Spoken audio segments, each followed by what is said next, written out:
Don't forget to subscribe and press the bell icon to never miss a video from testbook.com.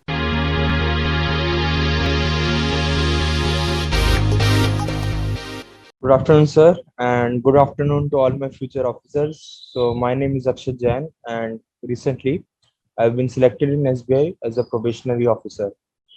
So, सबसे पहले तो बहुत बहुत धन्यवाद करूंगा मैं टेस्ट बुक का कि they have given me the opportunity to share my experience with you guys. And सबसे पहले तो एक चीज़ बता दूं कि मेरे पास कुछ खास ग्रेजुएशन में कुछ खास डिग्रीज नहीं है, तो I am just a BCom graduate. वो भी कॉरेस्पॉन्डेंस से किया मैंने, क्योंकि ट्वेल्थ में मार्क्स थोड़े अच्छे थे, तो I immediately went for CA. तो सीए में अब टाइम लगता ही है, मेरे को भी काफ़ी लग रहा था, थोड़ा फैमिली ऑब्लिगेशंस था, तो ये फिर ये सब था, तो फिर मैंने कहा चलो जॉब के लिए परस्यू किया जाए। जॉब के लिए फिर सोचा गया कि हाँ, कॉम्पिटिटिव एग्जाम्स मतलब वो बेस्ट रहेगा एक तरीके से। तो फिर अब कॉम्पिटिटिव एग्जाम्स में भी बहुत सारे एग्जाम्स हैं, ठीक है। रेलवेज है, एसएससी है, इवन पुलिस वाला होते हैं, बैंकिंग एग्जाम्स होते हैं। कैट, अगर लंबा जाओ, बड़े एग्जाम्स पे जाओ तो कैट लेवल एग्जाम होता है, यूपीएससी भी होता है। तो क्या क्या परस्यू किया जाए? तो कुछ भी करने से पहले मैंने सबसे पहले ये देखा कि मेरा 11th 12th में जो मेरा बेस है, 9th 6th 7th 8th का, 9th 10th का मैंने कितना रिटेन किया है, उस हिसाब से मैंने इवेलुएट किया। फिर मैंने देखा कि अगर कुछ भी नहीं मेरे को मतलब समझ में आ रहा, तो क्या वो, जब मैंने सिलेबस देखा बाकी हर एग्जाम का, तो क्या वो मेरे को इंटरेस्टिंग लगा, क्या उस टॉपिक में मेरे को ऐसा लगा कि मैं एज अ बर्डन ना सीखूं, मैं उसको जो है इंटरेस्ट लेके सीखूं। तो तब मैंने मतलब इवैल्यूएशन करने के बाद मैंने कहा चलो ठीक है, बैंकिंग एग्जाम जो है वो थोड़ा सा मेरा इंटरेस्ट भी है उसमें, और मेरे को मतलब थोड़ा सा हेल्प भी होगा, क्योंकि मेरा कॉमर्स बैकग्राउंड है इस वजह से। तो इसलिए मैं फिर बैंकिंग एग्जाम मैंने मतलब डिसाइड किया कि फाइनली कि I will go for banking exams. Now banking exams में भी there are various platforms, so which platform to choose. अपने फ्रेंड्स से मैंने थोड़ा बहुत मतलब बातचीत किया, I talk to them, and they gave me 3 4 platforms कि ये है प्लेटफॉर्म्स। तो मैंने पूछा वो कैसे करते हैं, तो वो 2 से 3 प्लेटफॉर्म वो हॉप इन हॉप आउट करते रहते हैं, जंप करते रहते हैं। तो मैंने कहा मतलब पूछा उनका एक्सपीरियंस कितना मुश्किल रहता है, क्या रहता है, कंफ्यूजन नहीं होता, तो वो उन्होंने बताया अपना एडवांटेज डिसएडवांटेज जो उनको लगा। पर मैंने उस टाइम पे अपना माइंड मेकअप किया कि I will only stick to one platform. अब प्लेटफॉर्म एक स्टिक करने का सोचा, पर कौन सा चुना जाए? तो वो मैंने फिर जो भी उस टाइम पे जितने भी प्लेटफॉर्म्स थे उस अवेलेबल, 2019 की बात बता रहा हूँ मैं, 19 से मैंने शुरू किया था। तो उस टाइम पे मैंने 4 5 प्लेटफॉर्म थे, तो वो अब उनकी मैंने ऐप डाउनलोड की, उनका मैंने देखा कि वो कैसे कैसे कराते हैं। फिर मैंने उसको कोरिलेट किया यूट्यूब के सेशंस पे, अगर वो लेते हैं तो यूट्यूब पे क्या मेरे को समझ में आ रहा है, क्या जो उनके ऐप में जो है वो मेरे को समझ में आ रहा है, क्या क्या है। वो सब इवैल्यूएशन, पर्सनल इवैल्यूएशन होता है, आपको खुद वो लगता है। अगर आप मतलब हर जने के लिए अलग अलग होता है, तो मेरे को पसंद आया कि मैं टेक्स्ट बुक का मेरे को पसंद आया, तो मैंने टेक्स्ट बुक के मैंने वीडियोस मतलब मैंने शुरू कर दिए। सचिन सर थे, सुमित सर थे, और आदित्य सर इंग्लिश के, और जो है उस टाइम पे महेश सर थे। तो इन 4 सर को मैं फॉलो करता था रेगुलर, बिल्कुल एक तरीके से जो होता है ना कि हर दिन करना, अच्छे से करना। तो वो बिल्कुल अच्छे से मैंने मतलब फॉलो किया। ये आई थिंक जब एसबीओपीओ की नोटिफिकेशन आई थी ना, तब मैंने मतलब डिसाइड किया कि मैं फेसबुक का शुरू करूंगा। तो नोटिफिकेशन से ज़्यादा टाइम नहीं होता, तो मैं सिर्फ यूट्यूब पे वीडियोस देखी, 2 मैंने मॉक टेस्ट लगाए, और मैं एसबीओपीओ के 2019 के पेपर में बैठ गया। उम्मीद ज़्यादा नहीं थी, फिर भी था कि अच्छा। बैठने से पहले मैंने एक चीज की, मैंने पिछले साल का जैसे किया कि क्या कितना कट ऑफ था, 58 के अराउंड कट ऑफ था, तो मैंने दिमाग में बनाया कि मैं 60 को एम करूंगा। ये मेरी गलती थी, ये जो मैंने आगे जाके सीखी, क्योंकि मैं पेपर देने गया, मैं पेपर में बैठा, जितना मतलब हो सका अटेम्प्ट, अच्छा खासा अटेम्प्ट भी हो गया था, 64 65 हो गया था। मैं खुश था क्योंकि मेरी एक्यूरेसी, मैं जानता हूँ कि मेरी एक्यूरेसी जो है, मैंने ध्यान रखा है उस एक्यूरेसी का, क्योंकि उस टाइम पे कुछ आता नहीं था, मतलब इतना नहीं पता था। जितने क्वेश्चंस अटेम्प्ट किए, धीरे धीरे अटेम्प्ट किए, तो वो मैंने 65, मैंने कहा चलो ठीक है 60 के अराउंड आ जाएंगे। रिजल्ट आया तो सबसे पहले मार्क्स जो मेरे 58 समथिंग थे, तो मैं थोड़ा खुश हुआ, क्योंकि नजर सबसे पहले मार्क्स पे गई थी कि कट ऑफ नहीं देखी थी। तो मैंने कहा हाँ हो सकता है कुछ हो। तो फिर जब कट ऑफ देखी तो उसमें पता लगा कि 71 गई थी कट ऑफ। पिछले साल का मतलब इजी आया था पेपर एक तरीके से पिछले साल, क्योंकि 58 ही अराउंड थी। तो फिर मैंने कहा कि हाँ, ये सबसे पहली सीख ली कि जो टारगेट बना लेते हैं कि हाँ 60 नंबर लाने हो जाएगा, 62 नंबर, 62 लाने, 65 लाने हैं, वो नहीं रखना है, बेस्ट देना है पेपर के अंदर। तो अब कैसे आगे प्रोसीड किया जाए? तो मैंने जो है अब यूट्यूब के सेशंस जो थे, जो सर कराते थे, वो मैंने फॉलो किए। जो प्रैक्टिस क्वेश्चंस थे पीडीएफ के, जो यूट्यूब के मतलब यूट्यूब पे सेशन के बाद मिलते हैं, तो वो मैंने लगाने शुरू किए, और मैंने मॉक टेस्ट बहुत सारे देने शुरू कर दिए। और उसका ये हुआ कि मतलब इसका ये रिजल्ट आया कि मेरा एसबीआई क्लर्क का 2019 का प्रीलिम्स निकला। ईएसआईसी जो था उसका, यूडीसी का, वो भी प्रीलिम निकला। तो ईपीएफओ का, एडीओ का, सारे प्रीलिम्स निकलते रहे। पर मेरा आईबीपीएस आरआरबी का पीओ एंड क्लर्क का नहीं निकला। मैंने रीजन उसमें देखा तो सबसे बड़ा था एग्जाम पैटर्न डिफरेंट था उसमें। उसमें इंग्लिश नहीं आती, और मेरी इंग्लिश जो है वो शुरू से ही मेरी स्ट्रॉन्ग पॉइंट रहा है, क्योंकि मतलब स्कूल लेवल से, क्योंकि मेरे नाना जी मतलब he was 11th 12th English teacher, और वो तो फिर इंग्लिश अच्छी होनी बनती भी है, क्योंकि वो पढ़ाते भी थे मेरे को। खैर उसके बाद फिर मैंने जब देखा कि मेरी रीजनिंग और अभी भी मैं मैथ्स में थोड़ा लैग कर रहा हूँ, तो वो मैंने उस पर मेहनत करना शुरू कर दिया। पर क्या था, एक चीज और थी। एसबीआई क्लर्क का प्रीलिम्स तो निकल गया, तो मेंस में मैं आया तो मैंने, क्योंकि सिर्फ मैं यूट्यूब ही कर रहा था, जो कोर्स मतलब यूट्यूब पे सेशन देख रहा था, कोर्स में कोई एनरोल नहीं किया हुआ था अभी मैंने। तो मैंने कहा, मैंने सिलेबस देखा मेंस का, तो उसमें पता लगा कि हाँ सेम ही तो है ऑलमोस्ट। मैथ्स में ये टॉपिक्स हैं, रीजनिंग में ये टॉपिक्स हैं, और बस वो financial banking awareness current affair add हुआ है, इंग्लिश सेम है। थोड़ा बहुत रीजनिंग में थोड़ा स्टेटमेंट वगैरह बढ़ जाता है, तो वो मैं पढ़ लूंगा अलग से। तो यही मैंने सोच के, मतलब मैंने ये गलती की कि मैंने बैंकिंग का मॉक नहीं, बैंकिंग के मेंस के मॉक नहीं लगाए थे, मैंने प्रीलिम्स की मॉक लगाई जा रहा था। तो तो ये हुआ मेरा एक दूसरी गलती कि मैं मेंस का बिल्कुल, मैंने देखा जैसे ही आया एसबीआई क्लर्क का प्रीलिम्स का रिजल्ट, तब मैंने जो पढ़ना शुरू किया, थोड़ा स्टेटमेंट वाला रीजनिंग के अंदर, और बैंकिंग का अवेयरनेस, जनरल अवेयरनेस जो भी है, वो करना शुरू किया। और करंट अफेयर मैंने पिछले 3 महीने के जो होते हैं, जो पीडीएफ होते हैं पूरे एक एक महीने के, वो करने रटने शुरू कर दी। आपको पता है क्या हालत हुई होगी एसबीआई क्लर्क के मेंस के अंदर? सिर्फ मैं दिल्ली का हूँ, तो दिल्ली से अप्लाई किया था, तो 100 कट ऑफ, दिल्ली की कट ऑफ आई रहते, तो 100 कट ऑफ के अराउंड था। मेरे सिर्फ 72 आए। समझ गया था कि ये ऐसे नहीं होने वाला, पढ़ाई करनी है, मेंस की, मेंस को टारगेट बनाते करना है। फिर मैंने एक कोर्स एनरोल किया। ठीक है, कोर्स एनरोल करने के बाद जो जो कोर्स में पढ़ा रहे थे, वो तो मैं वीडियोस देख रहा था, पर मैंने यूट्यूब पे जो वीडियोस चलती थी, मैंने उसको छोड़ा नहीं, वो मैं जरूर देखता था। पर अभी भी एक गलती कर रहा था मैं, करंट अफेयर साथ साथ नहीं कर रहा था। तो क्योंकि जो मैंने इवेल्युएट किया था, वो मैंने ऑल ऑल ओवर जो है ना, जो जो कमियां रही, वो मैंने नहीं इवेल्युएशन किया था। तो ये एक थोड़ा सा था मेरा ड्रॉबैक, जो मतलब दूसरी गलती, मैंने एक तरीके से गलती पे गलती कर रहा था मैं। खैर, मैंने कोर्स में एनरोल किया, मैंने किया अच्छे से, कोर्स फॉलो किया, उसमें क्वेश्चंस पीडीएफ जो देते थे, प्रैक्टिस होती थी, क्विज होती थी, सब दिया मैंने। मॉक भी देने शुरू कर दिए, मेंस के भी मॉक देने शुरू कर दिए। आईपीएस पीओ 2019 का मेरा प्रीलिम्स निकल गया, मेंस निकल गया, आईपीएस क्लर्क का प्रीलिम्स निकल गया।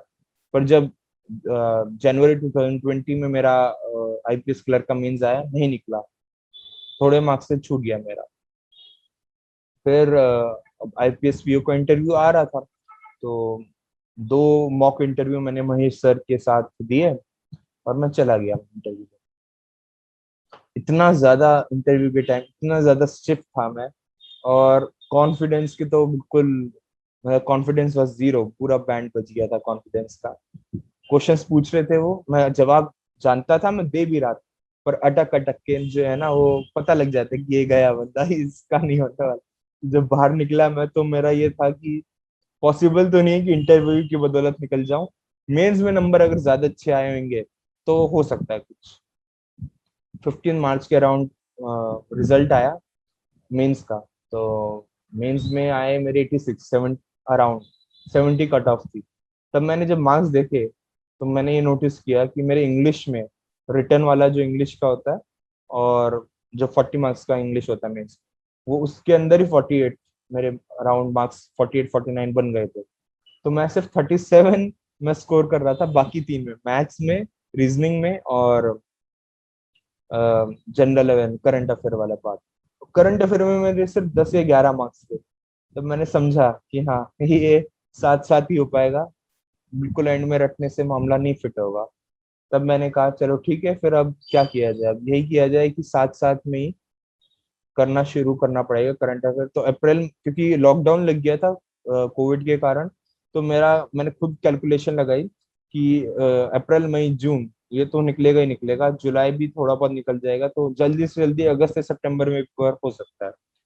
अगस्त सितंबर में अगर पेपर होना है तो मार्च से करंट अफेयर करना है, तो अप्रैल से शुरू किया, मार्च का भी कवर किया, और अप्रैल महीने के भी जो करंट अफेयर वहां से मैंने बिल्कुल रेगुलरली जो है एक तरीके से करना शुरू कर दिया था। अब करंट अफेयर कैसे करना है, मैंने कैसे किया। 5 ऑप्शन मिलते हैं, मतलब 5 तरीके हैं। एक तो होती है वीडियो यूट्यूब पे जो आती, फिर पीडीएफ होती है, आप पीडीएफ से रिवाइज कर सकते हो, दूसरा। तीसरा था ईमेल पे आपके जो है ना, वो 10 to 15 क्वेश्चंस आते हैं न्यूज़लेटर की तरह, टेक्स्ट बुक से, तो मैं वो पढ़ लेता था। चौथा ऑप्शन था टेलीग्राम की ऐप पे भी 5 से 10 जो है वो करंट अफेयर हो जाते थे। चौथा ये हो गया था, तो मेरे 4 में हो जाता था, पर कभी कभार नहीं हो रहा, तो पांचवा ऑप्शन था जो क्विज होती है टेक्स्ट बुक ऐप पे, इसकी करंट अफेयर की। तो मैं वो, ये 5 तरीके से मेरा करंट अफेयर जो है वो, बस मैंने तो 4 ही यूज किया, पर पांचवा भी यूज कर सकते हैं जो मतलब करना चाहे। तो इससे करंट अफेयर मेरा जो है, मैंने ध्यान से अच्छे से करना शुरू कर दिया। हर दिन ऑलमोस्ट मैं 1.5 2 आवर्स, 1 to 2 आवर मैं दे ही रहा था, सब कुछ मिला के करंट अफेयर के लिए। तो ये था मेरा। अच्छा, मेरा जो टाइम टेबल था वो पहले क्या था, बाद में, मतलब आईपीएस पीओ के एग्जाम तक, लॉकडाउन से पहले तक का क्या मेरा टाइम टेबल रहता था, वो रहता था कि वीडियोस कोर्स की और इसकी ना, यूट्यूब की, वो मिला के ऑलरेडी 10 to 12 आवर्स बन जाते। पर मैं कभी भी मैंने ऑनलाइन ही वीडियोस देखी, मैं हमेशा ऑफलाइन जो है देखता था, डबल की स्पीड पे देखता था, क्योंकि वो थोड़ा सा मेरे को सूट करता था, इसलिए मैं देख पाता था। तो मेरा क्या है, वीडियोस मैंने 7 आवर्स में कंप्लीट कर लिया। 3 4 घंटे मैंने 3 घंटे मैंने जो है वो थोड़ा बहुत जो प्रैक्टिस होती है वो निपटाया। 10 11 घंटे में मैंने जो है एक तरीके से अपना जो है पूरा, पर डे मेरा ये था, बिफोर बिफोर दिस अप्रैल 2020 का मेरा ये था। क्योंकि उस टाइम पे कुछ नहीं आता था, कोर्स के अंदर कुछ नहीं आता था, पर अब अप्रैल 2020 के बाद ये था कि अब मेरे को सिर्फ प्रैक्टिस की जरूरत है। तो रीजनिंग मेरा मैं पढ़ चुका हूँ, मैथ्स भी, क्वांटिटेटिव एप्टीट्यूड भी मैं पढ़ चुका हूँ। तो अब क्या पढ़ना है, अब मेरे को इंग्लिश भी मेरी संभली हुई थी, तो अब मेरे को सिर्फ करंट अफेयर करने हैं, और मेरे को रिवीजन करते रहना है, ताकि मैं कुछ भूल ना जाऊं, जो ट्रिक्स होती है वो मैं भूलूं ना। उसके लिए क्या करना है, मॉक पेपर लगाने हैं। अगर मैं मॉक नहीं लगा रहा, तो कम से कम यूट्यूब के सेशन में देखता रहूं, ये मैंने सोचा, और मैं यही करता था कि यूट्यूब के सेशन देखता रहा। हफ्ते में 2 मॉक लगा लिए प्रीलिम्स के, और जिस दिन, मतलब जिस हफ्ते में मेंस का लगा रहा हूँ, तो उस दिन एक ही मॉक लगाया, और 2 दिन उसको एनालाइज करना। अब एनालाइज करने के लिए भी, जैसे सचिन सर बताते हैं कि परसेंटाइल देखना है, और क्या क्या आपके लैकिंग एरियाज है, वो सब मैं देखता था। तो उसमें कभी मैंने मार्क्स नहीं देखे अपने, हमेशा परसेंटाइल देखे कि मैं उस एग्जाम में कितने जनों से आगे हूँ, एक तरीके से परसेंटाइल में वो पता लगता है। तो ये मेरा मतलब रहा। और साथ में करंट अफेयर तो मैं कर ही रहा था साथ में, और क्या। और फिर हाँ, फिर तो अबाउट ये 4 मंथ्स चला बिल्कुल अच्छे से। अब थोड़ा सा उस टाइम आपको पता है कोविड का क्या टाइम रहा है, मुश्किल रहा है, थोड़ा कंसंट्रेट करना मुश्किल रहता था, पर मैं, ये है कि मैंने रुकना नहीं है। मैंने ये दिमाग में बना लिया कि चाहे कुछ भी हो जाए, करते रहना है। तो जब एक्सटेंड हुआ लॉकडाउन और जब ऐसा लग रहा था कि एग्जाम्स भी पोस्टपोन होते रहे, सितंबर, सोचा था सितंबर अक्टूबर में हो जाएगा, पर नहीं हुआ वो। फिर मैंने कहा यार मैं छोड़ दूंगा तो गड़बड़ हो जाएगी, मैं जारी रखता हूँ करंट अफेयर की भी और जो नॉर्मल प्रैक्टिस है मॉक्स की भी। तो वो मैंने जारी रखा। जारी रखने के बाद अब ऐसा मॉक में जब लगाता था, ये नहीं कि मैं एसबीआई पीओ का दे रहा हूँ तो एसबीआई पीओ के ही मॉक लगाऊंगा, ये नहीं। बैंकिंग के जो भी था, ईसीजीसी का था, आईपीएस पीओ का था, कोई भी और नॉर्मल सहकारी बैंक, क्या क्या बैंक है वो सबके, जम्मू कश्मीर बैंक, वो जिसके भी मॉक्स मेरे को टेस्ट सीरीज में अवेलेबल थे, मैं सबके लगाता गया। ये मेरा था। तो बहुत सारे मॉक्स मिल गए थे मेरे को, मॉक्स की कमी नहीं हुई। और लाइव टेस्ट भी होते हैं तो वो भी मैं देता रहता। तो फिर अब क्या हुआ, अब इतनी ज्यादा वो हो गई मेरी, मतलब थोड़ा अच्छा सा हो गया, प्रिपरेशन हो गई कि अब स्कॉलरशिप टेस्ट आया एक, तो मैंने स्कॉलरशिप टेस्ट दिया तो उसमें टॉप 10 में आ गया मैं। तो एक एसबीआई पीओ का जो बैच था उसमें मेरे को मिल गया फिर से 2000, मतलब जरूरत नहीं थी पर फिर भी मिल गया एक ब्रशअप करने के लिए। तो वो मैंने फिर फॉलो करना फिर से शुरू कर दिया। वैसे जरूरत नहीं थी पर मैं देख लेता था वो जो था, डबल की स्पीड पे देखता था तो थोड़ा टाइम भी बच जाता था।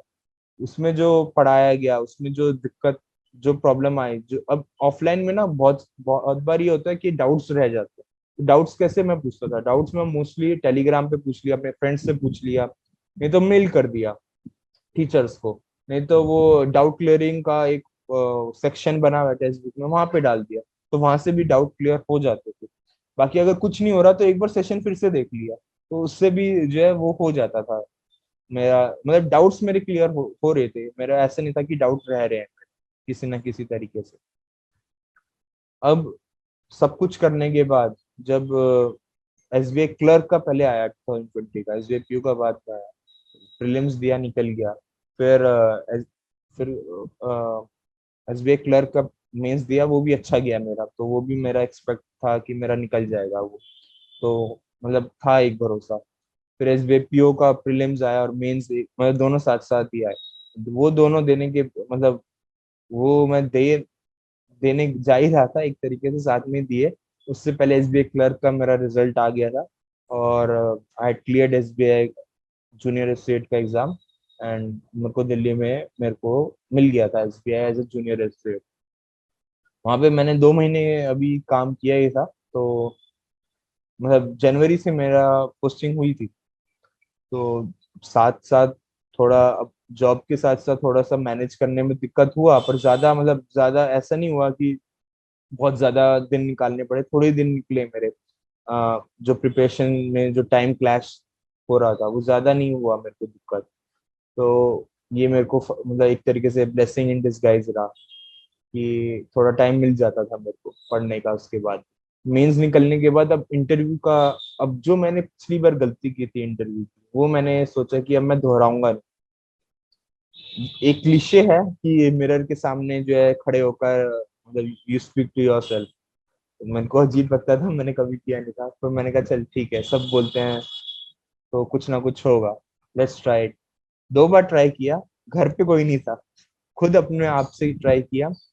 कुछ नहीं हो, कुछ मेरे को कुछ वो नहीं हुआ, पर हाँ एक कॉन्फिडेंस आ गया, अजीब सा कॉन्फिडेंस था कि हाँ, कि मैं मतलब बोल सकता हूँ अपने आप, खुद को देख के बोलने का ना एक वो मतलब भरोसा, कॉन्फिडेंस जो था वो आ गया। और कुछ नहीं हुआ। इंफॉर्मेशन आपके पास होती है जब आप मेंस क्लियर कर रहे हो, तो और इंटरव्यू में ना सिर्फ आपकी पर्सनैलिटी चेक की जाती है। अब मैंने इस बार जो इंटरव्यू के लिए मॉक्स के लिए ना, मेरे को जरूरत नहीं पड़ी, मतलब मेरे को महसूस नहीं हुई जरूरत की। मैंने वहां पे जो मेरे जूनियर एसोसिएट में एसबीआई के अंदर जो कोलीग्स थे, उनसे मैंने बात की, सर और मैडम जो थे मेरे बड़े, तो उन्होंने मेरे को थोड़े टिप्स दिए कि ऐसे ऐसे करो। 1-2 बार मैं उनके सामने भी बोला मैंने, तो उन्होंने जो कमियां थी वो बता दी मेरे को।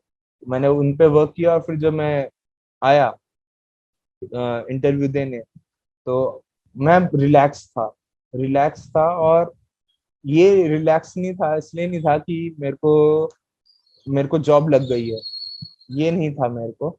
एसबीआई का जूनियर सीट था मेरा, ये रिलैक्स था कि एक कॉन्फिडेंस था और कुछ नहीं था इंटरव्यू के देने के टाइम। तब मैंने जो है ठंडे दिमाग से जो जो क्वेश्चंस पूछे वो मैंने दिए। और इंटरव्यू ना, एक इंटरव्यू देने का एक आर्ट होता है, एक तरीका होता है। आप कहते हैं ना कि इंटरव्यू जो है आप घुमा सकते हो, अपनी तरफ घुमा सकते हो, पर वो एक आर्ट है। तो वो जो है ना, वो मुश्किल था देना। पर जैसे इंटरव्यू एक आर्ट है घुमाना, जो है ना, it can backfire very badly, ये चीज ध्यान रखो। तो वो थोड़ा जो है अपने, मैंने कोशिश किया और मैं सक्सेसफुल हुआ, क्योंकि मैं अपने जॉब से रिलेटेड मैंने ज्यादा उसको, थोड़ा जो इंटरव्यू है उस साइड ज्यादा रखा, तो वो मेरे लिए बहुत फायदेमंद रहा।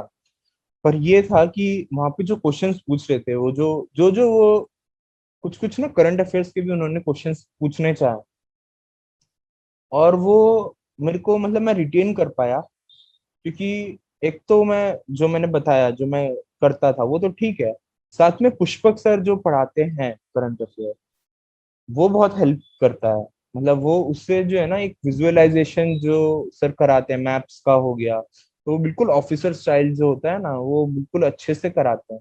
तो करंट अफेयर्स का अगर मतलब अगर करना हो, तो Pushpak sir is better than the most, मतलब मैं बोल सकता हूँ इजीली। तो सच में मतलब करंट अफेयर का तो मेरा इसलिए जो है वो बचा अब की बार। और जब मेरा रिजल्ट आया, तो मेरा एसबीआई पीओ में मेंस में 118 थे, और सब कुछ मिला के मतलब मेरे को 58 आउट ऑफ 100 था फाइनल स्कोर जो है, इंटरव्यू का भी मार्क्स मिला के। इंटरव्यू में मेरे को 45 मिले, तो आउट ऑफ 50। तो मतलब स्कोर अच्छा था, 58 मार्क्स आउट ऑफ 100 थे। सोचा था कि जो सर्कल का प्रेफरेंस है शायद वो मिल जाए, पर अहमदाबाद सर्कल मिला। ये भी अच्छा सर्कल है काफी, तो गुजरात में आए हैं, बढ़िया है। और पर हाँ, अब ये तो मेरी कहानी थी, पर एक चीज जरूर मैं टिप्स में आपको एक चीज जरूर बताऊंगा सबको।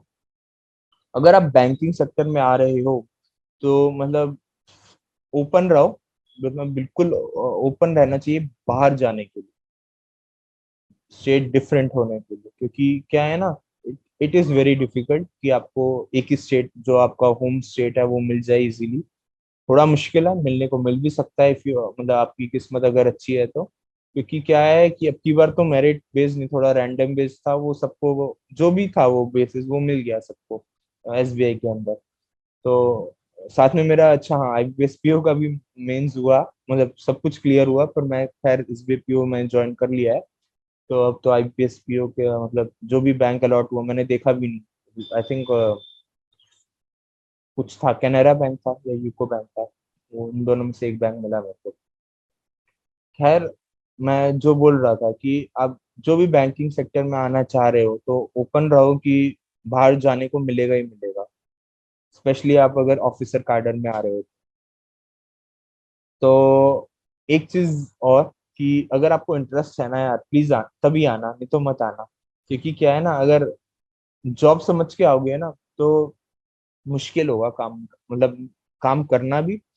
बैंक के लिए भी आप एज अ लाइबिलिटी रहोगे कि आप ढंग से काम, क्योंकि इंटरेस्ट नहीं होता ना, आप ढंग से नहीं काम करते, तो बैंक का भी काम नहीं होगा ढंग से। और आप भी फिर एज अ जॉब का मतलब इंटरेस्ट नहीं होगा, तो आप जबरदस्ती काम कर रहे हो, खुश नहीं रहोगे आप। और अगर स्टेट के बाहर हो, दूर हो, तो पेरेंट्स भी आपके फिर थोड़े दुखी रहेंगे। थोड़ा खुश होके काम करो, ठीक है। कोई कोई नहीं, वो हो जाएगा सब। थोड़ा एडजस्टमेंट की बात होती है, और कुछ नहीं होती। और एक चीज और, पेपर जो है ना, मतलब जब आप कर रहे हो, पढ़ रहे हो अभी आप, मतलब कुछ आपको स्क्रैच से स्टार्ट कर रहे हो, क्योंकि मैंने भी स्क्रैच से ही एक तरीके से स्टार्ट किया। थोड़ा बहुत मेरे को आता था, पर ये था कि वो भी मैं स्क्रैच से ही स्टार्ट किया मैंने, स्पेशली मेंस के लिए। तो वो जब आप कर रहे हो ना, तो आपको देखना पड़ेगा कि आप जो है टाइम दे रहे हो, प्रैक्टिस कर रहे हो, टाइम वीडियोस देखने में, और प्रैक्टिस जरूर कर रहे हो। बिना प्रैक्टिस के नहीं होगा। और बिल्कुल जो है होता है ना, मतलब आपको बिल्कुल जो है एक तरीके से अपने आप से जो है बिल्कुल अच्छे से फॉलो करना पड़ेगा। जो भी आप टारगेट बना रहे हो, पर डे का टारगेट बनाओ। कोई कोई वीकली बनाता है, मैं पर डे का बना लेता था कि मेरे को ये करना है, तो मैं वो बनाता था और मेक श्योर करता था कि वो मेरे मैं फॉलो कर रहा हूँ नहीं कर रहा। और हफ्ते में एक दिन मैं फ्री टाइम रखता था, संडे मोस्टली। पढ़ना नहीं है भाई, आराम करना है। करंट अफेयर के 2 घंटे मैं पढ़ लेता था, थोड़ा बहुत जो मतलब वीकली का रिवीजन होता था, उससे ज्यादा नहीं। कुछ नहीं पढ़ना संडे को, आराम करना है। बॉडी बॉडी और माइंड को थोड़ा रेस्ट देना है, क्योंकि नहीं तो आप बिल्कुल जो है ना थक जाओगे, बर्नट आउट फील करोगे। तो इट्स बेटर कि एक दिन हफ्ते में वीकली ऑफ रखो। पर चीट कर रहे हो आप, एक दिन का चलेगा, बाकी 6 दिन चीट नहीं करना, नहीं तो you are cheating yourself only, और कुछ नहीं हो रहा। ठीक है, तो अच्छे से पढ़ाई करो, इंटरेस्ट लेके पढ़ाई करो, और क्लियर हो जाएगा। पेपर देते टाइम रिलैक्स रहो। जितना ठंडा दिमाग रखोगे, पैनिक जितना कम करोगे, उतना ही आप अपने चांसेस बढ़ा देते हो सिलेक्शन के। मेरा तो ये एक्सपीरियंस रहा है। ठीक है, सो ऑल द बेस्ट। और एक बार फिर से बहुत बहुत थैंक यू टेक्स्ट बुक का कि they have given me the opportunity to share my experience with you all. Hopefully आप सभी को, मोस्ट ऑफ यू को मैं मिलूंगा एज ऑफिसर में ही, या फिर मतलब बैंकिंग में मिलूंगा। So all the best, thank you, bye bye. So, hello, my name is Anil Panda. I'm from Hyderabad. My father, he works as an engineer, and I did my schooling from Delhi Public School, Sikandrabad. And in my graduation, I pursued electronics and computer engineering. So, I started preparing for my banking exams since the June of 2020, and the results came around in April. So, it was a good 10-month journey, and this was my first attempt. So, if you talk about the various exams I gave, that would be I gave SBI PO, IBPS PO, RRB PO, IBPS clerk, and RRB clerk. So if I talk about my attempts in prelims, so in SBI I attempted around 78 bit, so 78 questions, and I scored around 65.5. If I talk about IBPS PO, I attempted around 84 questions and I scored around 78 marks. And if I talk about RRB PO, I attempted around 63 questions and I scored around 56 marks. And in IBPS clerk, I attempted on 96 bits and I scored around 88. And in RRB clerk, I attempted 70 bits and I scored 75. So yeah, again, the question of toughness come in tough shirts. If you attempt less, you score more, and in easier shirts, if you attempt more, then also you can score less. So it's all about which shift you are in. Every shift has its own benefit. Now, if I talk about the mains, in the SBI PO mains, I attempted 108 questions and I scored 111 marks. Yeah, in IBPS PO means I attempted 109 questions and I scored 110 marks. This was out of 225. And in RRB PO, I attempted 174 bit and I scored around 115 marks. This is out of 200. And in IPS clerk, I attempted 143 bit and I scored around 102 marks. This is out of 200. And in RRB clerk, I attempted around 176 bits and I scored around 123 marks. So these were my attempts in the various exams and the marks I scored. So when I talk about my hurdles, so when I started up with my banking preparation and all, the very first big hurdle was how to start it. Like I didn't have a clue like how do aspirants start and all. The three subjects I had to go for. Yeah, I was very confident about one subject, which was English, because I was pretty good at it and I had a hold over this language. For any language, having a hold is very important. So for English, I just started with doing the questions from the various subjects, and once I got confident about it, there was no problem with it. But yeah, there was one question which used to give me a particular headache, and that was sentence rearrangement. So this was something I had to really work hard upon, and I could do this by doing various mocks and all and practicing it really hard. For someone who is like starting to do English and he's not pretty good at it, I would suggest that he should first make a plan on how to pursue it. Now, if I come to reasoning, this is one of the subjects which caused me a lot of pain during the preparation, because there were a lot of things to be done. We had like inequalities, we had syllogisms, then we had puzzles and all, but nothing like puzzles. Puzzles were pretty tough to crack in the starting, because I remember when I started my journey, simple puzzles used to take more than 10 minutes, and that was very disheartening, because if you see in the prelims, we have just like 20 minutes, and in 20 minutes we have to attempt like more than 35 questions, and to do that you really need to have a very good speed and all. So for puzzles, I used to watch a lot of videos, and I used to know the tricks and all, and it it took time. Yeah, obviously it took time to improve it, and with time it came. So what I would tell is, never give up hope on things which you can't do, because it will ultimately help you in future. Third thing, quantitative aptitude. So quantitative aptitude consists of all the various topics which have been taught to us during our school time, but still we don't have a very good hold over it, as we haven't done it since a long time. And yeah, so I also faced a lot of problems in clearing the concepts in the starting, but I feel that most of the concepts are pretty easy to understand and learn, leaving probability and permutation combination, and that also, if proper efforts are put in, you can definitely crack it. So what I would tell is that anyone who's preparing a banking exam should be very confident with whatever topics they're choosing in quant. You don't need to know all the topics. Even if you know 70 to 80% of the topics, it's more than enough. So in quant, I used to like do a lot of mocks, like sectional mocks and all, and see my marks and how I am doing in that. As for the in simplification and all, I practiced a lot, and that definitely helped me. And yeah, and so when then I would like to talk about the mains. So in the quantitative aptitude mains part, which is the data interpretation part, so you basically have questions which are based on the concept which you have learned for prelims. So you should be very, very clear with the concepts, and once you're clear with the concepts, it's very easy to crack up this section. So yeah, that's how it goes. So if I have to talk about the way through which I started my preparation of banking exam, or why I went for banking, so that would be because one of my dad's friend who worked as a general manager in State Bank of India. I had a good conversation with him in the third year of my engineering, and he was telling me about the benefits of the banking sector and the impact you create in the life of people through banking, and the perks and all of this sector. So I was very much interested in this sector right from the start. So I had started my preparation for this exams in fourth year, but not much. So I had given up on it.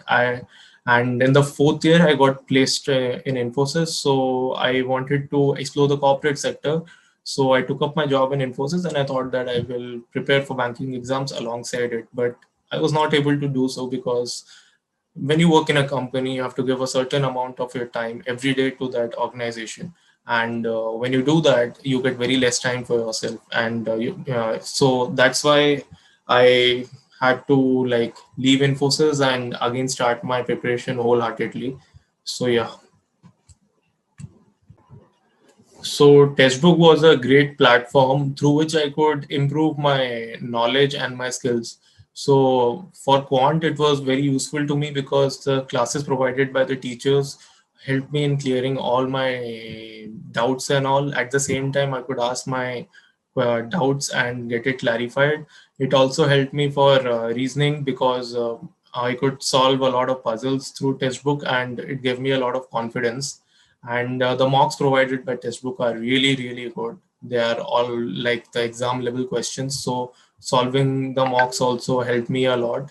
It took me a lot of time to improve my marks consistently in various exams, but with time everything panned out. So I would suggest that you should definitely go for Textbook.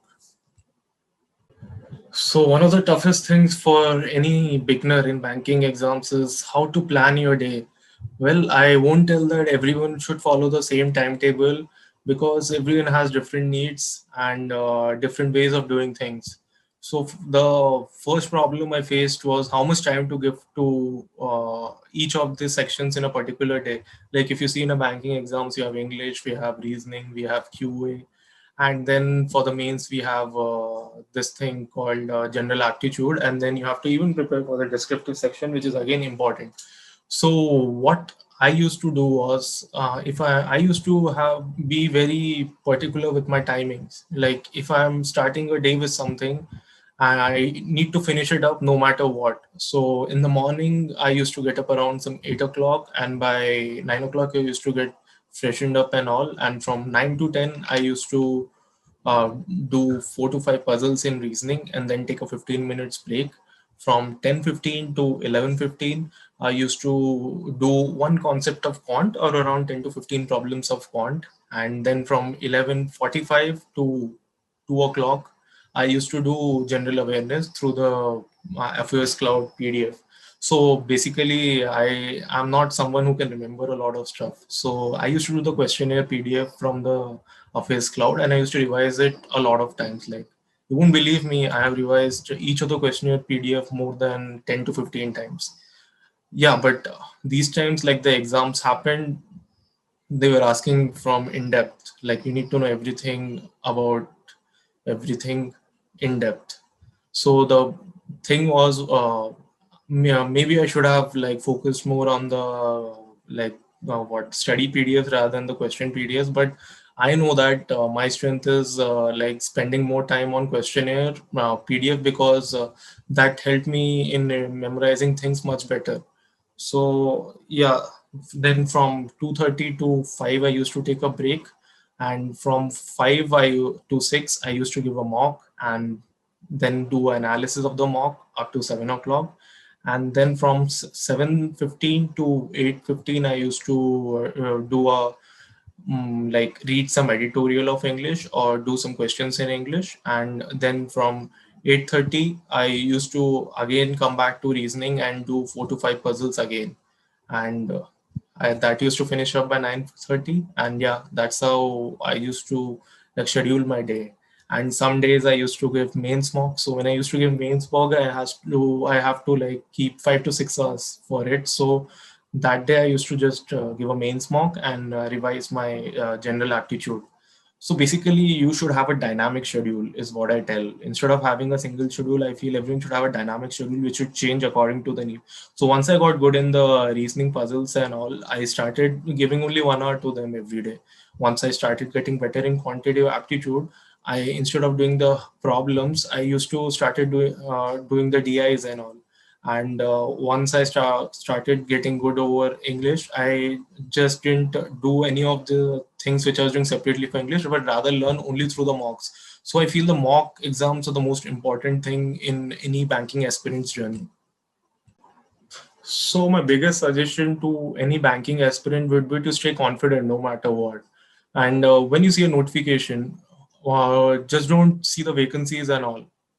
Rather than that, just focus on yourself, have faith in yourself, and don't just run for the result. Just try to put your best efforts day in and day out. Everyone has a different definition of best efforts. Don't compare yourself to others. This is the mistake most of the people do. And as for the mocks, while you're giving the mocks in the starting, just don't see the marks. You might be scoring very less, and that happens to everyone. I'm telling you, no one in this world can score very high marks in mocks right from the start. But it's about the process. You respect the process, work on it, analyze the mocks, see your weak points, try to reduce your weak points day in and day out. It's not completely easy to reduce all your weak points, but try to reduce it a little, and that will help you. And one more thing I would like to tell the banking aspirants is, just don't start studying from when the notification comes. Start pretty much more earlier and set small goals. And when you finish up those goals, reward yourself. Like how I used to reward myself was, when I got good in reasoning, I rewarded myself by hanging out with friends for 2 days. Like I literally partied, I enjoyed with all my friends, and that relaxed me up. And then again, that boosted me up. And again, I was back to my preparation. And sometimes you might have days which in which you feel pretty low and all. During those days, rather than losing hope and all, go and spend time with people who make you feel better, who motivate you, who like help you get better with yourself. So yeah, these would be my suggestions for the banking aspirants. Hello everyone, मेरा नाम पूजा विजय कुमार सूर्यवंशी है मैं महाराष्ट्र से हूँ। मैंने SBI PO 2020 first attempt में clear किया है। मैंने गेट 2021 ECE भी क्वालिफाई किया है।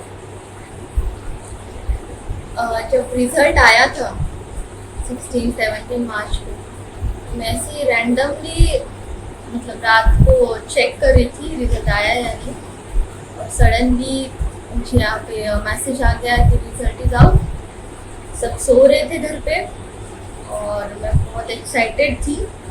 फिर मैंने रिजल्ट चेक किया और फिर मेरा नाम था उसमें, I was in the list.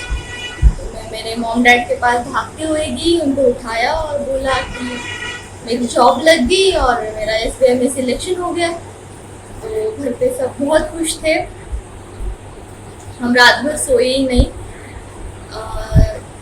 मेरी जर्नी कैसे स्टार्ट हुई, तो मैंने इलेक्ट्रॉनिक्स एंड टेलीकम्युनिकेशन इंजीनियरिंग में VIT पुणे से ग्रेजुएशन किया है।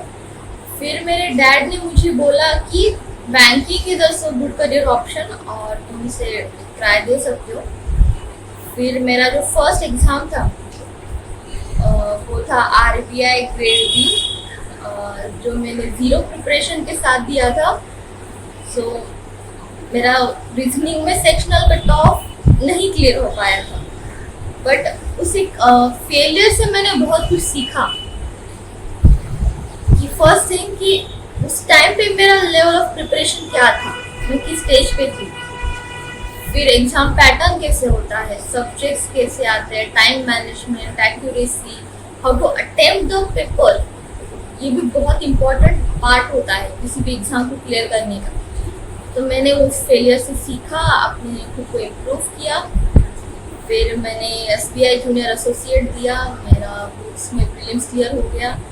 मैंने SSC सीचर 2020 Tier 1 भी दिया था, फिर मेरा वो भी क्लियर हो गया, जिससे मुझे थोड़ा कॉन्फिडेंस मिला कि ये एग्ज़ाम मैं थोड़ा और फोकस प्रिपरेशन के साथ करूँगी तो आई कैन परफॉर्म बेटर।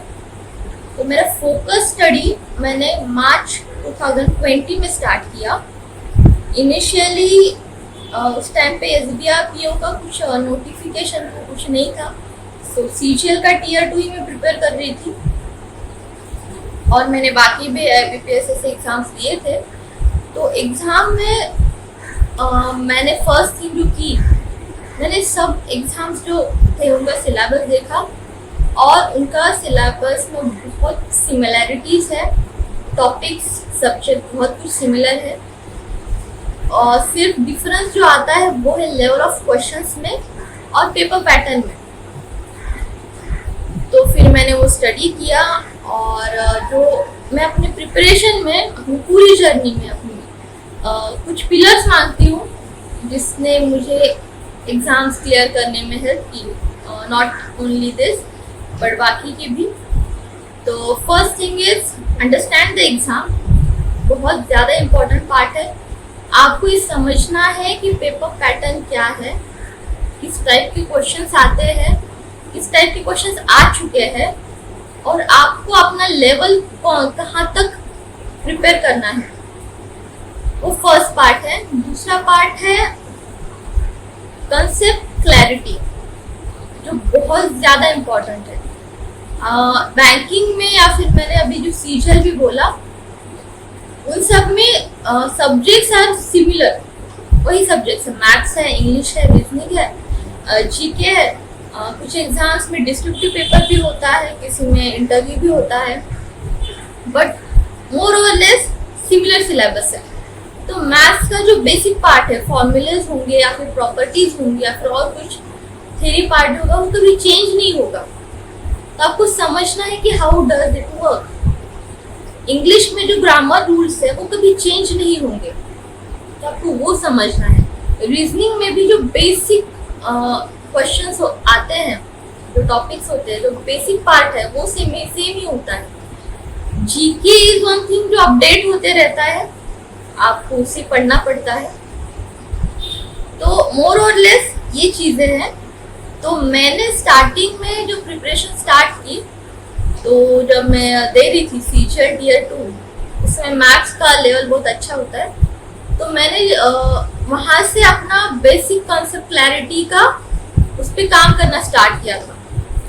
तो मेरे डैड एक मैथ्स टीचर है, तो फिर मैंने उनके कुछ बुक्स थे जो उनको ट्रेनिंग में वगैरह मिलते थे, फिर जो स्टेट गवर्नमेंट के होंगे या फिर एनसीईआरटी भी मैंने 11-12 दिया था।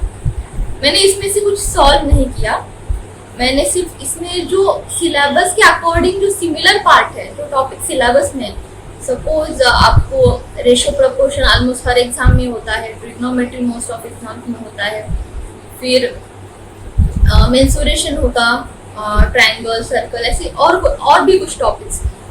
तो मैंने वो स्टडी किए, उनका थ्योरी पढ़ा, उनके प्रॉपर्टीज समझे, फॉर्मूलाज, और मैंने एक थोड़ा सा उनके भी नोट्स बना लिए।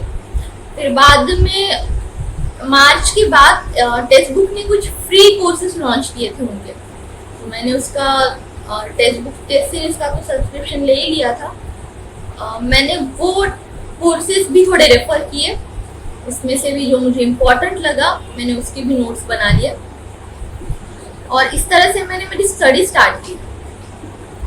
बहुत से लोगों का यही होता है कि बुक्स कौन सा पढ़ना है। अभी मैंने इंग्लिश के लिए एसपी बख्शी रेफर किया था, बट मेरा ऐसा मानना है कि आप कोई भी बुक्स लोगे तो आपको एक ही चीज़ करनी है कि आपको उसे समझना है। कोई भी बुक्स फॉलो कीजिए, उसको रिपीटेडली फॉलो कीजिए, कंसिस्टेंटली उसको रिवीजन दीजिए, उसको समझिए। इंग्लिश एक ऐसा पार्ट है जिसमें बहुत लोग डरते हैं कि ये डिफ़िकल्ट होता है, या फिर रीडिंग कॉम्प्रिहेंशन में बहुत टाइम चला जाता है, समझता नहीं, या फिर स्पीड नहीं है। तो उसके लिए मैं बताना चाहूँगी कि मैं द हिंदू न्यूज़पेपर के एडिटोरियल्स पढ़ती थी, रेगुलर बेसिस पे डेली पढ़ती थी। ऐसे नहीं कि कुछ एग्जाम्स के लिए पढ़ना है, बट इससे आपका लैंग्वेज भी अच्छा होगा, आपको वोकैब भी मिलेगा, आपका रीडिंग कॉम्प्रिहेंशन का स्पीड भी बढ़ेगा, और आपका अंडरस्टैंडिंग ऑफ लैंग्वेज भी बढ़ेगा। वो एक चीज़ आप करना। फिर मॉक टेस्ट, ये बहुत इम्पोर्टेंट पार्ट है किसी भी एग्जाम का, स्पेशली बैंकिंग में। तो मॉक टेस्ट आप मॉक टेस्ट भी बहुत अच्छे से कर लोगे तो भी आपका बहुत प्रिपरेशन लेवल अच्छा हो जाता है। मैं रेगुलर बेसिस पे मॉक टेस्ट देती थी। मैंने बहुत से एग्जाम भी दिए, बीच में IBPS भी दिया था। मेरा प्रीलिम्स ऑलमोस्ट सब में क्लियर ही हो जाता था, तो मैं हर एग्जाम के लिए कुछ अलग प्रिपरेशन नहीं करती थी, एक ही चीज में करती थी, सबकी मॉक टेस्ट में जरूर लगाती थी। अभी जो भी नेक्स्ट एग्जाम होगा मैं उसका मॉक टेस्ट देती थी, डेली देती थी, उसका एक प्रॉपर एनालिसिस करती थी कि मेरे कौन से क्वेश्चंस रॉन्ग हुए, कौन से राइट हुए, फिर जो क्वेश्चंस रॉन्ग हुए उसमें क्या मुझे उस टॉपिक का बिल्कुल नॉलेज नहीं था, या फिर मैंने गलत कंसेप्ट लगा दिया, या फिर मैंने बहुत ही स्पीड में कुछ कैलकुलेशन मिस्टेक कर ली। मैं ये चीज़ें भी एनालाइज करती थी, और मेरे जो रॉन्ग क्वेश्चंस रहते थे इर्रिस्पेक्टिव ऑफ सब्जेक्ट, मैं हर सब्जेक्ट के क्वेश्चन नोट डाउन करती थी, उसका सॉल्यूशन भी मैं लिखती थी। क्योंकि इंग्लिश में ऐसे होता था, बहुत बार हमको कुछ वोकैब भी मिलते थे, मैं वो नोट डाउन कर लेती थी, कुछ रूल्स होते थे मैं वो भी नोट डाउन करती थी। जीके में कुछ नया आया होगा मैं वो भी नोट डाउन करती थी, और जो क्वेश्चंस मेरे सही हुए मॉक टेस्ट में, तो जो राइट क्वेश्चंस थे मैं उनमें एक चीज नोटिस करती थी कि मैंने जो सॉल्यूशन किया है और जो सॉल्यूशन एग्जाम में दिया है उसमें से कौन सा सॉल्यूशन ज़्यादा इजी है, जो जल्दी हो सकता है, और किसमें टाइम कम लगेगा। सपोज एक क्वेश्चन है आपको आता है फॉर श्योर, बट जो क्वेश्चन आप 30 सेकेंड्स में करना चाहिए, अगर आप उसमें 2 मिनट लगा रहे हो तो आप 1.5 मिनट वेस्ट कर रहे हो उस क्वेश्चन पे। ये चीजें भी आपको समझनी होगी कि सही क्वेश्चन अटेम्प्ट करना भी जरूरी है, और सही क्वेश्चन कम से कम टाइम में अटेम्प्ट करना ये भी जरूरी है, और मिनिमम नेगेटिव मार्किंग का ही ट्राई करना। ये कुछ चीजें हैं जो आप over the period of time सीखोगे, और ये आपको सिर्फ मॉक टेस्ट एनालाइज करने पे ही समझेगा, और एक प्रॉपर प्रैक्टिस के साथ।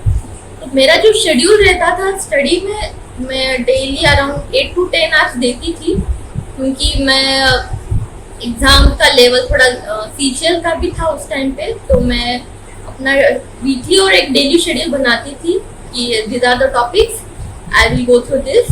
तो डेली बेसिस पे मैं ये टॉपिक करूँगी, ये सब्जेक्ट करूँगी, ये टॉपिक में से ये वाला पार्ट एटलीस्ट मैं ख़त्म करूँगी, ये रहता था। और मैं ट्राई करती थी कि मैं वो चीज़ मैक्सिमम लेवल पे अचीव करूँ।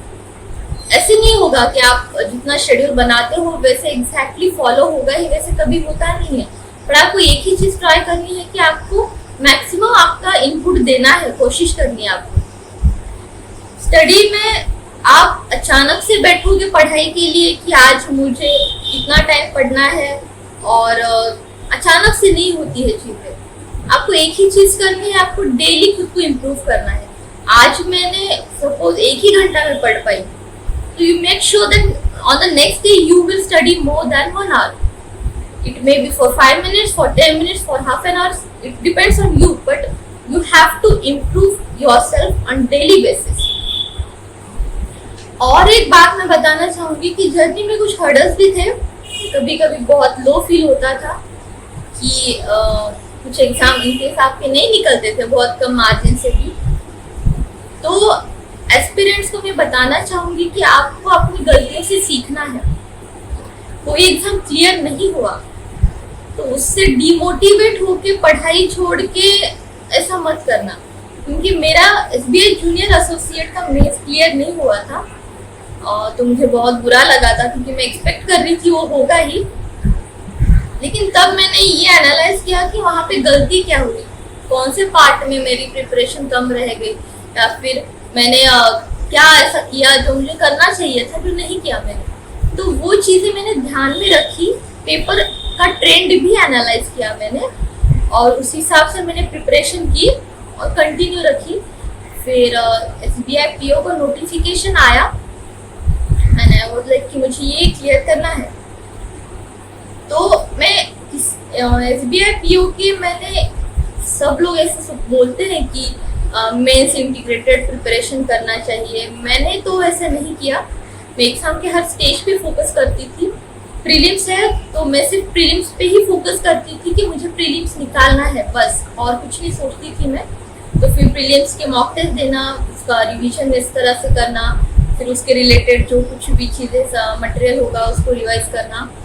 फिर मैं डेली बेसिस पे एटलीस्ट एक क्वेश्चन पेपर मॉक टेस्ट देती ही थी और उसका एनालाइज भी करती ही थी। फिर मेंस के टाइम पे भी वैसे ही, जब मेंस का डेट आया हार्डली 10-15 डेज ही बचे थे, और मेंस में आपका डिस्क्रिप्टिव भी उसी के साथ होता है, तो उसका भी अलग से प्रिपरेशन करना होता है। तो मैंने तो ऑलरेडी कुछ टॉपिक्स निकाल के रखे थे, ऑनलाइन सब्जेक्ट्स निकाले थे, और कुछ मुझे टीचर्स से भी मिले थे टॉपिक्स।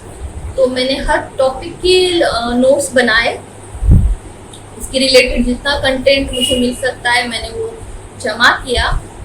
और एक मैं द हिंदू तो पढ़ती ही थी, इसलिए मुझे करंट बेसिस पे थोड़ा नॉलेज था ही कि कैसे मैं क्या हो रहा है या फिर क्या मैं ऐड कर सकती हूँ। तो मैंने ऑलरेडी थोड़ा नोट्स रफ टाइप बना के रखा था। सिर्फ डिस्क्रिप्टिव के लिए मैंने जो मैंने बनाए थे एसेज या फिर लेटर्स, उसका मैंने थोड़ा टाइपिंग प्रैक्टिस किया था। वो भी ज़रूरी है क्योंकि पीओ में जो डिस्क्रिप्टिव होता है वो टाइपिंग में होता है। और मेंस के लिए के पहले भी, मतलब 10 दिन मेंस के पहले के भी मैं डेली एक मॉक टेस्ट ज़रूर देती थी। और पीओ का जो एग्ज़ाम होता है वो अराउंड 2.5 आवर का तो होता ही है, तो मैं उतना टाइम लगा के पेपर सॉल्व करती थी। फिर उसमें से मैं देखती थी जो क्वेश्चंस मेरे रॉन्ग हुए हैं वो क्यों रॉन्ग हुए हैं, फिर उसका प्रॉपर एनालिसिस करती थी, वो भी मैं देखती थी, उसका सॉल्यूशन देखती थी। पजल्स मैं खुद से फिर से सॉल्व करने की कोशिश करती थी, जब बाद में एनालाइज करती थी। पहले मैं खुद से ट्राई करती थी कि एग्जाम में क्यों नहीं हुआ, और फिर भी नहीं आया, उसके बाद में सॉल्यूशन देखती थी कि अच्छा ये ऐसे सॉल्व करना था या फिर उसका ऐसे ट्रिक था। तो मैं रीजनिंग का जो प्रिपरेशन है मेरा किसी भी एग्जाम, ऑल एग्जाम्स का, तो मैं सचिन आडेकर जो सर है टेक्स्ट बुक के, उनको एक थोड़ा थैंक यू बोलना चाहूँगी क्योंकि मैंने रीजनिंग का प्रिपरेशन के लिए सिर्फ उनको ही रेफर किया था, स्पेशली फॉर द पजल्स। और इंग्लिश मेरा थोड़ा अच्छा हो ही गया था मॉक टेस्ट के प्रैक्टिस कर करके। तो जीके के लिए मैं अलग से कोई नोट्स नहीं बनाती थी डेली, मैं सिर्फ जो मंथली डाइजेस्ट आता था मैं उसको पढ़ती थी और रिवाइज करती थी। और एक न्यूज़पेपर रीडिंग मैं आपको वही बोल रही हूँ बार बार, you have to do it, क्योंकि एक लैंग्वेज रीडिंग का बेनिफिट सिर्फ आपको इंग्लिश में ही नहीं होगा, बाकी सब्जेक्ट्स में भी होगा। आपको रीजनिंग में जो पजल्स वगैरह आप सॉल्व करोगे तो आपको एक स्पीड भी आएगी, आपका एक अंडरस्टैंडिंग होगा, तो उसमें भी वो आपको बेनिफिट करेगा। और मैं इंटरव्यू के लिए मैंने टेक्स्ट बुक का ही मॉक इंटरव्यू दिया था। इससे बेनिफिट ये हुआ कि मेरा कॉन्फिडेंस लेवल बहुत अच्छा बूस्ट हुआ था, क्योंकि उन्होंने मुझे पॉजिटिव फीडबैक दिया था कि your way of representation is very good, your confidence is very good.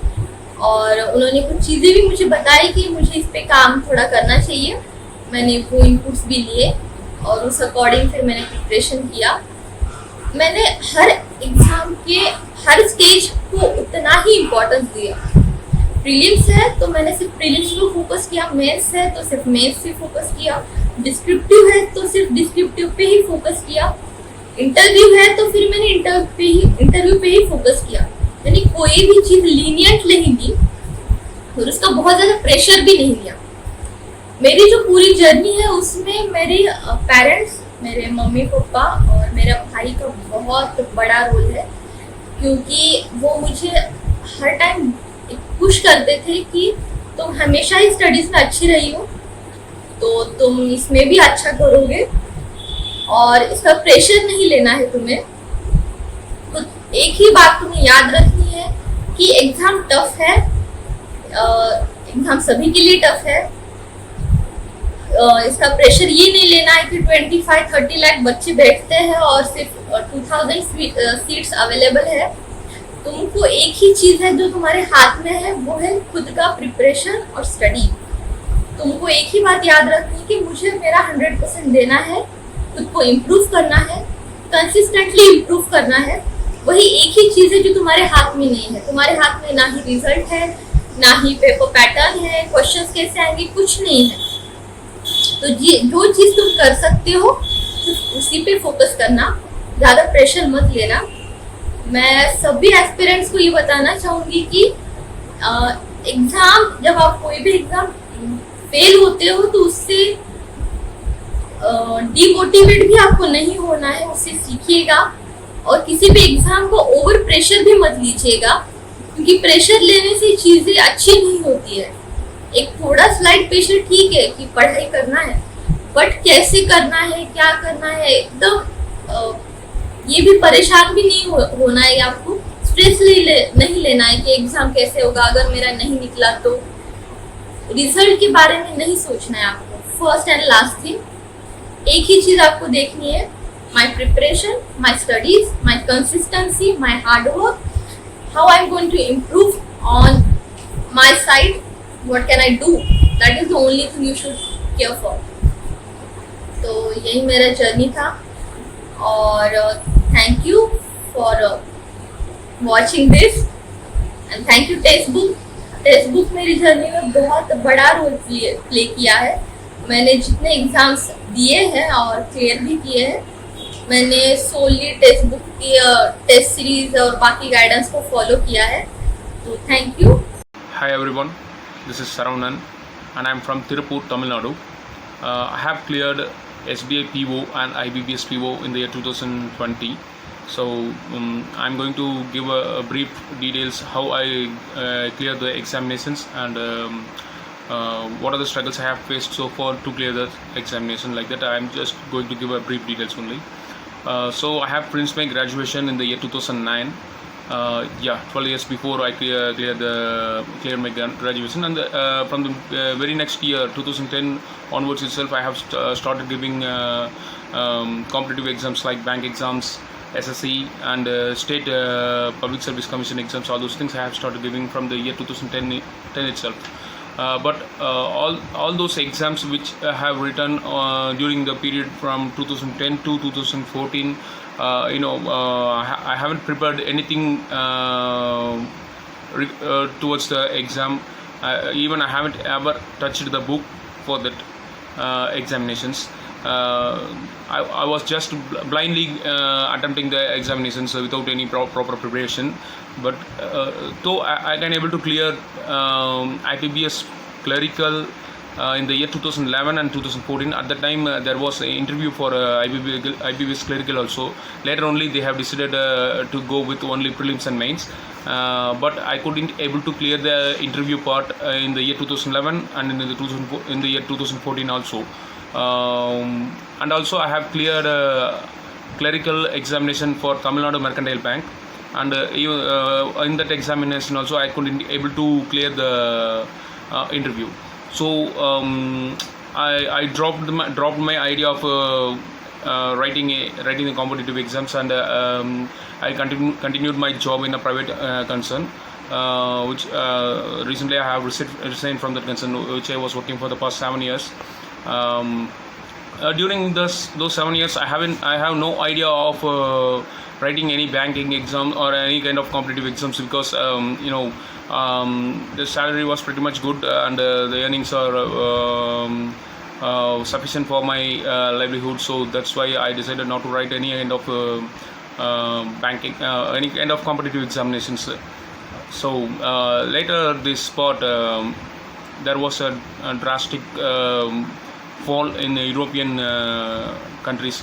Since I'm working in a buying office based on European country, we also face severe fall in the economy, and at that time only I thought of attempting the bank examination again.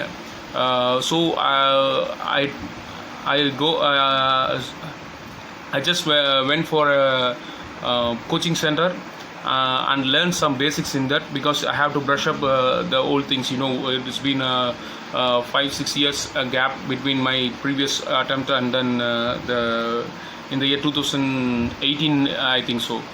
In the year 2018, I went for a coaching center, and then I learned some basics, and then I attempted IBBS clerical, in which I have cleared the prelims, and but I couldn't able to break through the mains. So the very next year, in 2019, I further kicked my preparations a step ahead, and then in that year I purchased some test series, mock tests in some websites, and also I have purchased one test series in test book also.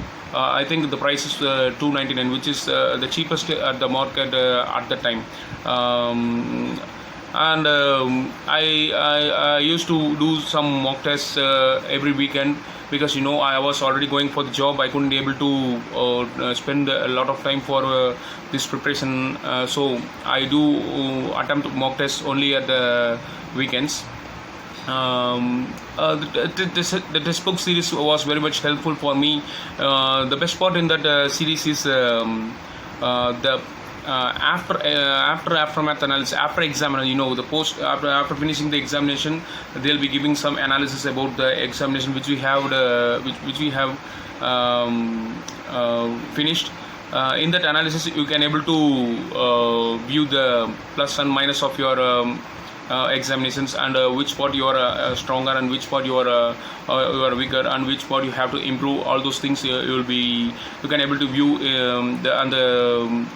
in a graphical method. You can able to see the results, so that you can able to understand where you are standing exactly, which will help you to boost up your preparation, or else in which part you have to involve much, you have to spend more time, like that you can able to do in that analysis.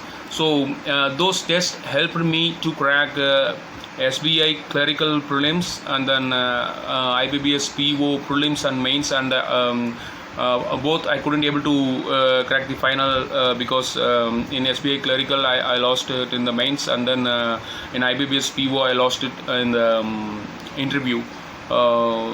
So there was a setback in my preparation, and then I prepared myself somewhat, and I attempted in the year 2020, where I cracked IBBS RRB PO prelims and mains, and I couldn't able to clear the interview. I lost the interview. The interview marks were pretty much good, but I couldn't able to match the total cutoff of that examination, so I couldn't able to crack that. But I cleared IBBS PO and SBI PO until the interview. In this, I would like to say that textbook offer me mock interviews for this year 2020. I attempted 2 mock interviews. Luckily, I can able to attend 1 mock interview before the SBI PO interview, and then another mock interview was I was attempting just before the IBBS PO interview. So I have been interviewed by some IBBS panel members, which was very helpful for me to get the feedback from them. So what they are expecting exactly. So I can able to prepare something which I wasn't prepared at the time. For example, there was a question raised from that mock interview that what is my present job profile, and I said that I am an logistics executive. So they asked how your field will be helpful for the bank, how it will be helpful for the banking related activities like that. Actually, I wasn't prepared for that exam. I was prepared for my personal questions, and then HR questions, and then current affairs. All those parts I was prepared, but I didn't expect this question from the mock interview panel. So I was somewhat I can able to manage at the time, and then later I thought of preparing for that question. Luckily, I got the same question being asked to me in the IBBS PO interview. So I could able to manage somewhat. So mock interviews are very much important for a bank aspirant. You can't able to directly go and sit and deliver an interview just like that. You have to prepare well for that, and the preparation not only helps on the whole phase. You have to go for some mock interviews, which will be helpful to get the feedback from the experts, so that you can improvise your field, you can able to improvise your speaking skills, and you can able to improvise your current affairs, and then mostly the questions will be shooted out from the personal and HR side, because the panel already knew that you have crossed the APT and Quants and English and current affairs and all those general awareness, all those things. So most of the questions will be on personal questions and HR questions only. So you have to be prepared for that questions. So these are the tips I have received from the textbook mock interview panel members. And since they were already in the IBBS panel, it was very helpful for me to know what kind of questions that can be expected from them. Like that, I can be able to get those details from them, which was helpful for me to clear those interviews. Yeah, sure. And then I was able to share with you is how I can able to manage my time and what was my daily schedule. All those things I will be sharing with you now. Since I am a work-going person, my work timing is almost from morning 9 to evening 8, like that. I could not able to dedicate enormous amount of time for my preparation. To be frank, I will spend only 5 hours per day during the weekdays and also in Saturday, and 8 to 10 hours in the Sundays. And I'll split the 5 hours like this: 1.5 hours for aptitude, and half an hour for English, and then 1 hour for reasoning, and then 1 hour for general awareness, and 1 hour for mock.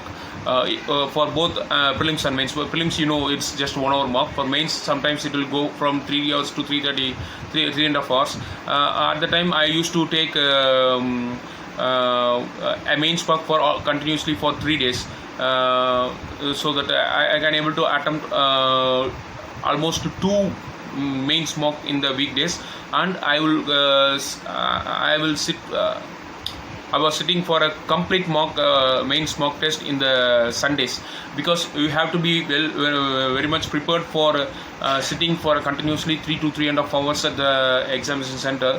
So this will be very helpful for you. At least you have to take a complete mock test without any break.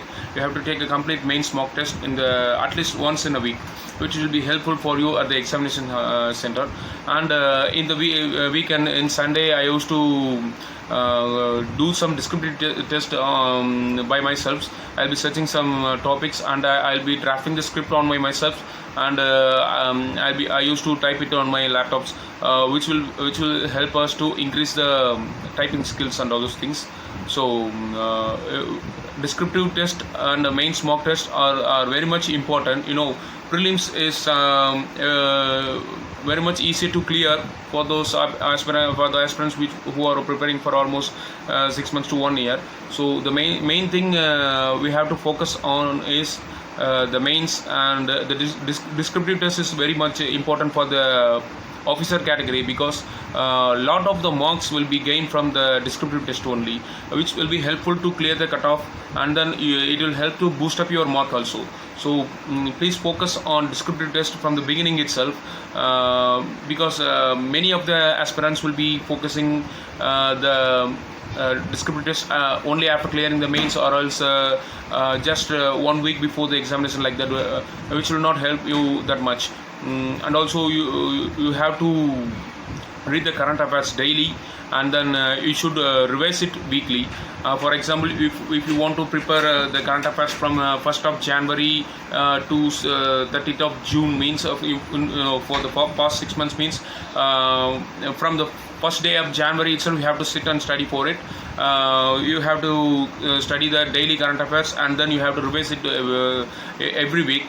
That means on January first week you will be revising the complete January week 1's current affairs, and in the week 2 you have to revise both week 1 and week 2, and in the week 3 you have to revise all the week 1, week 2, week 3. Just like that, you have to accumulate your current affairs revision. Otherwise, if you use this method, I'm damn sure that you can able to score at least 30 plus or 35 plus in the current affairs, which will be very much helpful for you. The revision of current affairs is very much important, because most of the aspirants will just study the daily current affairs and then they leave it. So they'll be going for a monthly series for the current affairs, and then they'll be revising, and some current affairs there may be chances to forget. So revision will keep you always keep those things remember in your mind, so that in your examination, if you go for an go for a flu, you'll be attempting the general awareness without any flaw. You can able to easily crack those sections. So current affairs are very much important for the clearing the bank examination. So I think I have shared almost all the details which I was following to crack this exam. And for your information, SBI PO I attempted in the year 2019 only. It was my first attempt, and in the year 2020 I have cleared the examination. In 2019 I couldn't able to clear the prelims itself, but in 2020 I can able to clear the prelims, mains and interview, and I already got the job in State Bank of India, and I cleared IBBS PO in Bank of India. Presently my age is around 33. So if a guy who is this much older can able to crack the examination in the second attempt of the SBI PO, means the youngsters like you can easily able to clear the examination. Just one thing you have to keep it in your mind is you have to focus on your studies without any distraction. You have to dedicate a lot of time for that. A proper preparation of examination is very much needed, because if you prepare dedicatedly for at least 6 months, you can able to clear the bank exams without any problem. Since I was a work going person, it took me a long to clear that means almost my real preparation started in the year 2019, and I have cleared in the 2020. So I took 2 years to clear these examinations.